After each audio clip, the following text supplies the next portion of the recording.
Good morning everybody, and welcome on in to a rare opportunity to review a LEGO set here today on the channel as we take a look at the LEGO Gameboy. Now obviously you guys know that I have a sort of a strong penchant towards the LEGO Nintendo line. I'm a big fan of what they've done with both Mario and Animal Crossing, and of course mainly The Legend of Zelda. And I wanted to pick this set up for a couple of reasons, namely of course it is indeed technically almost a Zelda set, and we're going to be talking about that along with the references today, but also because if I learned one thing from building the LEGO NES back in 2020, it is that when they do these life-size console replicas, they are fantastic builds. And I was very much on board with being able to buy something for an IP I love, but also something that I knew was going to be a really satisfying experience to put together. And let me be honest, it did not disappoint. This is a fantastic build, so much so that I almost feel like putting a spoiler warning on this review to save you guys the experience. So if you want the most basic answer, if you're a fan of either the Game Boy or of LEGO and you enjoy a good build experience, this is a set for you, and I 100% recommend it. Although we will talk about value at the end, as while a lot of people have touted this as pretty good value for 54 Great British pounds, I believe $60. I might be slightly out on that one. I have some qualms, but today I'm going to show you all the features. We're going to talk about the references, of course, and I'm going to show you how amazing this thing is, including, of course, those lenticular screens, which really add sort of a unique element to this product, as well as talk, of course, about some of the downsides. Some of you may be having an idea about what I'm going to talk about just based off the angle I'm showing you just there. But let's get straight into it and talk about the LEGO Game Boy.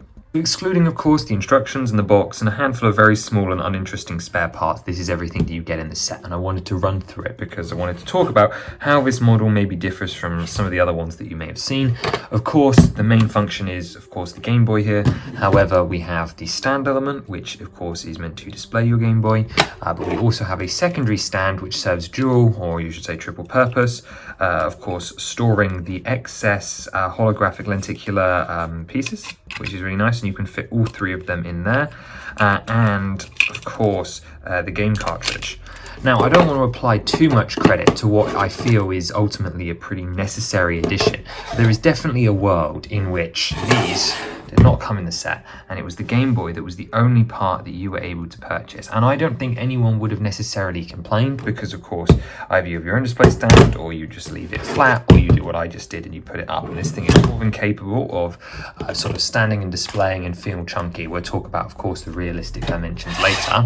But even just the inclusion of this stand already makes this product feel slightly more premium to me. Now, I think there's a really good argument to be made that this is sort of the bare minimum, or that I have been sort of tricked into believing that this is something that feels extra. However, I would be lying if it said it didn't alter my perception of value. Now, this is where I really feel that this product was allowed to actually be something that really understood what people buying it were going to want, but also that makes me feel that they really put some love and passion into it, because we have the ability to display the second cartridge. I cannot tell you the amount of sets where time's gone by I would have expected this to just be sort of chucked off to the side and it's just my problem to go and find a space to store that. I mean, I could have even seen a reality, and again, this would have been made it a bad set, where they didn't include either cartridge, or the lenticular screens weren't included as well, and it was just this Game Boy Nintendo logo, which again, we'll talk about. However, to have this option to not only store this cartridge, but actually, from my perspective, to store these lenticulars, because when the set was coming, I was wondering where I was going to keep these so that they were safe and kept in good condition, because I think they're a really special piece, and I obviously want to enjoy them. So the fact that this display stand was included is truly a delight. There is, of course, a slight disconnect just by the fact that whatever cartridge you're displaying is probably going to be the game you're going to want here, because I feel like if I am a Zelda fan, I want to have the Zelda cartridge out rather than hidden in the back, but I'm probably going to want to put Zelda on the screen, so obviously there's like a bit of a disconnect there, but that is fine. It is such a minor complaint. But the reason I'm bringing up the fact that these stands are included is because I do think it adjusts how we perceive the value of this set. And to be honest, regardless of whether you feel that this is the bare minimum or an exciting addition, it does make things feel nice and premium. The same as the instructions, which feature, of course, pages of information in the lead up, as well as lots of cheeky little references, although nothing throughout the build, which would have been much more appreciated this time. Now, I do think that this has been obviously marketed as a premium product, and there is obviously sort of a cost value perception that we can be thinking about comparatively to buying a Game Boy. However, to me that's a moot point, because you are effectively buying the experience of having this as a Lego model, having this as a shelf piece. So that build, and also the fact that you do get to put this together, does play into that a lot. And I think as a Game Boy replica, it does a pretty good job at sort of coming in at a price point where this feels acceptable. Again, full thoughts on price at the end. But I do think that just by having these side builds, it makes things sort of feel more exciting and more valuable and more professional at the same time. Let's put this cartridge back in as well. I'm going to demonstrate these features as we go too. The overall physical impressions of this thing are actually quite great. It's nice and thick, which is chunky. Obviously, this isn't just sort of a design action. It is obviously done like this because this is how the real model is. But I really like sort of the curves here. Again, a lot of these Lego pieces didn't exist 5 years ago, and it is making use of the new shorter curved elements as well. So that sort of changes things slightly, but again, it creates the same shape with parts that we already had in the portfolio.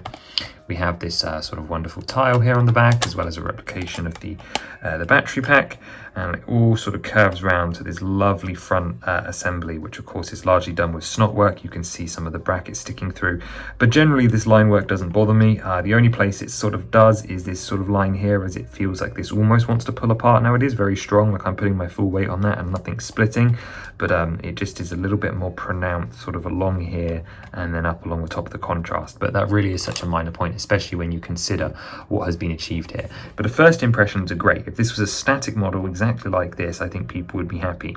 But then of course we add in the lenticular screen, and then the fact that this works as well, with the joystick being able to be pressed in all four directions, as well as being pushed down. That is a feature I never expected to see on this model or anything else with a D-pad specifically, and is really only possible because of the extra sort of chunky thickness of the Game Boy, but also being able to press the A and B buttons, and the start and select sort of having a bit of rubber to them as well.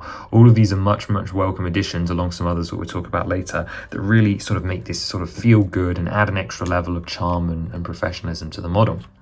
Obviously, the build experience also really enhances this. I'll save my thoughts on that for now, but it does just feel good to hold. I'm going to bring in the comparison of the Sega Genesis controller and the Nintendo Entertainment System controller to compare them later on, as those are sort of the 3 2-scale controllers that we've had, excluding of course the Atari one.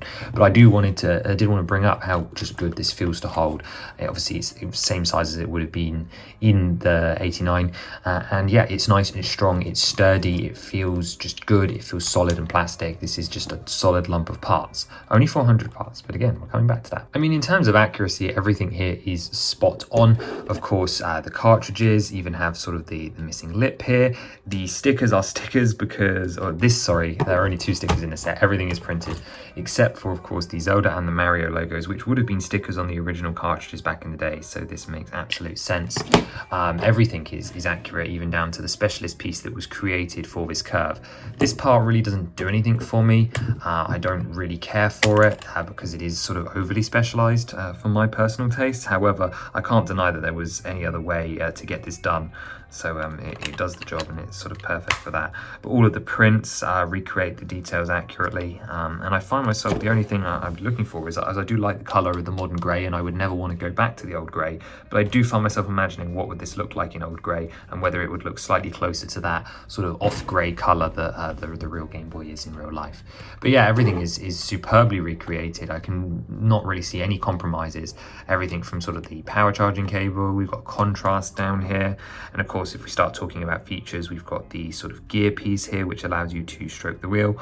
It would have been unrealistic to assume that this could be done in a way which would allow you to sort of only turn it so far and then you have to turn it back. It is just a freely rotating gear, but that texture looks perfect, and just the way it's slotted in there is a fantastic little assembly that was really exciting to put together.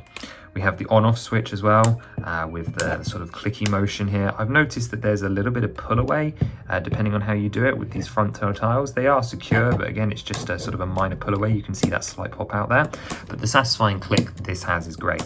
I do worry that this might wear over time and it might click less. However, those pins are nice and cheap, so I'm not too worried, and I don't think the average person is going to be clicking this excessively. Only people like me that find it satisfying. My favorite sort of angle is probably this curve here. Actually, that's a lie, second favorite, because my actual favorite angle is the one around the back side of the corner. I think the use of this piece in here, the sort of 1x2 curved tile with the one stud in the middle and then covering that up to recreate that corner there, was inspired, and I really love this new 2x2 rounded piece that we first saw. I think it was a Sonic set at the beginning of 2025. That aside, this is my second favorite angle on the set, making use of these two inverted bow elements, of course the normal slope and arch, and then the original one from the C3PO set in two different colors to recreate that lovely curve. And it's those kind of design aesthetics which I think if it had been compromised, people would have still gone, wow, that's a cool LEGO Game Boy, but it's what elevates this to the next level and makes it truly the best build experience since the NES in 2020. It's all of these angles and snot assemblies. We're all pretty used to snot these days, but sort of seeing it go in so many directions, and there's a crazy assembly. Oh, let's got to put that the right way around, haven't we? A crazy assembly over here, and it's not actually the sort of springboard method the D-pad uses that I'm talking about, although that is very cool, just using these tiles to sort of hold that in place. I'm actually talking about the piece underneath, which by the way is all done in green and gold to represent, of course, circuit boards. There's even a black 2x2 circle under here, which actually looks like a sort of speaker dish, which is really, really incredibly cool. But I'm referring to the fact that you're sort of building this way up for the back, then you flip it, and there are three sort of pegs of attachment, which are what's going to sort of form the basis between the sort of directional switch that takes place. Obviously, again, building this way and then building this way as they come towards you in the middle. But there is a point where you build a random assembly of green parts and you slot it in. And the parts around it that are upside down, remember this is the point of the direction change, are all sort of just wedging it in place. Now it's completely loose, it's not attached. And then it's not until you build another bracket assembly which attaches to one of those pins and it just slots perfectly on top and it wedges this piece in the middle with a proper stud connection. Nothing's fragile, nothing's moving. And it was just truly inspired and very, very clever. Similarly, the buttons, I was worried when I initially put the buttons together that they were going to be sort of tacky or get stuck, but there's an elastic band underneath that's sort of holding these guys in position, and these pieces around here are actually worm gear holders from the newer City worm gear system, and they have a small ridge in the middle, which is what keeps this assembly stuck and stops it from falling out, because the pin is attached from below and the hat is attached from the top, as these are minifigure hat elements, although not personally one I recognise. I believe this was debuted on Kingsley Shacklebolt potentially. And then the Start or Select ended up being the ones that I was most excited about, but probably not disappointed by, but most concerned about, is that they are just sort of tyres that are friction slotted in between these cheese slopes. And I worry that over time they might start to come out. But again, we're talking years down the line and after multiple rebuilt builds. However, that is something that is important to consider with this set, because I really do believe it will be rebuilt by people because it is such a fantastic experience. But we've got the headphone slot on the bottom here. You can even see a black hole in there, those classic headphone jacks. And then on the opposite side, we have the volume control and then the port for where the external connector and link cable would go behind that ingot there. That, of course, doesn't really come off. Plenty of printed parts, including the B and the A. And I do need to mention as well, while we're talking this through, that all of the printed parts come in a bag where there is only sort of one of those parts, meaning that it would be impossible for you to mix up the A. And that is just good product design and never really gets talked about, the fact that there are no other 1x1 bricks in that bag so that you don't lose this A piece. The only part where this is not true is with the Start and Selects, where you've got 4 of these slopes and only 2 of them have Start and Select written on them. Obviously, that was just sort of the nature of the design and can't be helped, but I do worry about that in future. And the other one that I'm going to have a pet peeve with is the 1x8 tiles. There are 6 of them, I believe, in the set, potentially even more if I'm not thinking right on the front or the top. But most of them are printed. So, for example, the contrast one and the volume one, and then there's this smaller 1x4 with the EXT connector on it. And then, of course, this one on the top with the on-offs, and a lot of those come in the same bag, so it can be a little bit tricky, or a little bit, if you're not so familiar with LEGO system, it feels like something you would mix up potentially, which could be a little bit disastrous, also, and depending on what level of confidence builder you are. Now, and there's also this battery one up here, of course, with dot matrix with stereo sound. Now, I do have one big complaint about sort of the packaging and the way this set was done. As you can see on my screen piece, there are a lot of really prominent scratches. This part is packaged in with everything else. With some larger elements, we've seen this done separately, and this isn't usually done for window screens, so it's not like I'm expecting something. I was expecting it, right? It's something that they don't do. However, I really can't accept how many scratches are on this. Like, it would be fine if I did that scratching, but like, it really does sort of get in the way of the effect of the lenticular, especially in real life. I mean, if I hold it there, you can see all of those marks. We've got a big dash there, big gash there, and then an entire section that's scratched out here. Sure, it might be realistic to an original Game Boy that's been used a lot. However, I want to be able to see that screen, and I have to say I was quite disappointed with how that part was presented and packaged to me. Let's go over to the back and let's start to talk references and Easter eggs. We've got this here. With the sort of serial code, and of course this is Game Boy 1989, which is the year it released, and then 0421, this is the piece count of the set, 421 parts. We've got the representation of the battery underneath, which does deep in have sort of green pieces for circuitry, and this part here is designed to be easily removable for you to access, of course, the screen and change that out, which is much appreciated because I think small fingers would struggle with that. I'll put it back on for now because I want to quickly put the cartridges in, but let's talk about those first. We have Super Mario Land, as the manual suggests. It's a really influential game. All of the stickers here are sort of recreated perfectly. I believe these are the US versions as shown by the art, but also from the code here. We've got DMG ML USA, so that will be ML for Mario Land, and the reason I know that is because on the Zelda one they're backwards, DMG ZL USA. So again, USA the L code, Zelda and Mario Land, and then I don't know what the DMG stands for. It is probably something just Game Boy related in general. I don't believe it would be anything else, and they're wonderful. There is one more difference between these two. Obviously the circuitry on the inside is slightly different, but also on the inside of the Zelda one, if I just rip off a couple of parts, you notice this printed tile here, which is recreating, of course, the battery which powers the memory chip, because obviously this was one of the first games to include a save file, because you couldn't just start over from scratch like you could in Mario World. And that is my favorite Easter egg in the set. I absolutely love that they included that underneath this printed tile, but it's that sort of battery that the cartridge had to actually remember your save. One day those will all run out. Both of those games have their respective lenticular screen as well. I do have some gripes with these, specifically the Zelda one, but we'll get to that in a second. The Mario one is great because it has two screens. The Nintendo one has about 5, which I didn't actually know was possible for lenticulars, but the Mario one only has these 2. It features Mario jumping up to hit the block, get a star, and the Goombas move backwards and forwards on this World 1 stage from, of course, Super Mario Land. This, to me, really works because we needed a gameplay one, so that, especially for the games where you could see that it was sort of plugged in. And that means I understand why they didn't want to pick the title screen, but I think when I heard that Link's Awakening would be referenced in here, it was the title screen with the egg which stood out to me as the most iconic. Now, and that is personally what I would have wanted. Now, will I argue that the Marin Beach scene is not infamous within the fandom, and of course is another moment from the scenes which just picks something different from specific gameplay, of course, because of course we've got cutscene, we've got action level, and then we've got the loading screen. So I could understand not wanting to double up on loading screens, but having the egg in here would have been so much cooler, because that is the imagery I first think of when I think of Link's Awakening. I don't imagine they would ever put spoiler something on here, so the windfish was probably out of the question, but I would have preferred personally the actual sort of egg with the logo across it, and then the island like we get in of course the real loading screen. That being said, maybe Village also would have been a suitable choice, but this is pretty cute and iconic at the same time. All of this information down here is just the LEGO barcoding, so there's no need to worry about that. And of course, we've got to take a look at the third lenticular screen, which I might as well show you how to access. We take this off here. You'll notice, of course, the clips in there. These are for attaching the sort of the cartridges to. There's the green and gold that I'm talking about, which is pretty much used wherever possible for circuitry. And then if I just pull this down, this reveals how you access the third lenticular, which is the Nintendo screen one. This is the iconic one. I probably won't be displaying this one, but it is my favorite one of the lenticulars because the Nintendo logo does that thing that it does on the GameCube, where it bounces up and down. And I think if I count, there is 1, 2, 3, 4, 5, 6, 7, 8 or so different lenticulars there, which is crazy. We're gonna slide in the Zelda one now and just push that back, and then that keeps that up against the glass really nice. And you can see that that is my favorite to have in there, just because it is a full picture with all the detail, and of course because I'm a Zelda fan. Now let me show you what it's like to slot a cartridge in. So again, I'm doing this without the back on just to show you, but it just pops in and it has that really satisfying click. It's nice and secure, and then getting it out is just as simple as sort of friction pulling. Let's do that again, but we'll do it with the battery cover on. So this is what it would actually be like on a real GameCube now.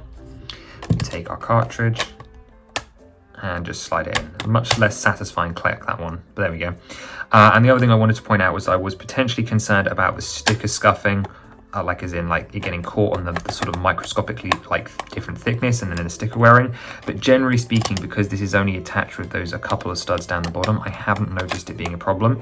But when I put it in for the first time, I was just a little bit scared because I do not want my pristine, beautiful sticker. It is so surreal to see the Zelda logo on a sticker because this wasn't included or anything like that in the decoratry. It was sort of crazy to me to sort of see this included, and I think that was a really special moment. Right, but let's move on. So this is clearly a model built with joy, and do you want to know how I can tell? It's just those extra bits in between. It's the inclusion of 2 games and the inclusion of moments which I think are really special. It's the going extra difference to make sure all of this works. You can only do that if you're in it for the love of the LEGO game. The recreation of every single detail and the lack of compromise on anything, including a rather random and unuseful new part. And then, of course, various different Easter eggs, such as including the set's part number and making everything green and gold for the circuitry, which is not something that we've seen across many of the other console build adaptations, although it is an Easter egg that I am indeed familiar with. I love stuff like that. I love the inclusion of the save battery. I think that's fantastic, and it's stuff that you just wouldn't usually expect, and it really what makes this feel like a premium product. And it does feel like a premium product.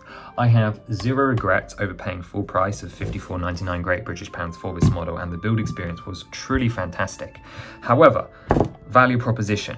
When I look at the amount of stuff here, I do not see £50, $60 worth of stuff, which is disappointing. And I also don't think the experience lasted me long enough with 400 parts to be considered good value either. Now, I don't approve of part for piece metrics because it doesn't make any sense. But if we adjusted that, you may assume that me saying that I don't think the experience was long enough is a comment on the lower part count.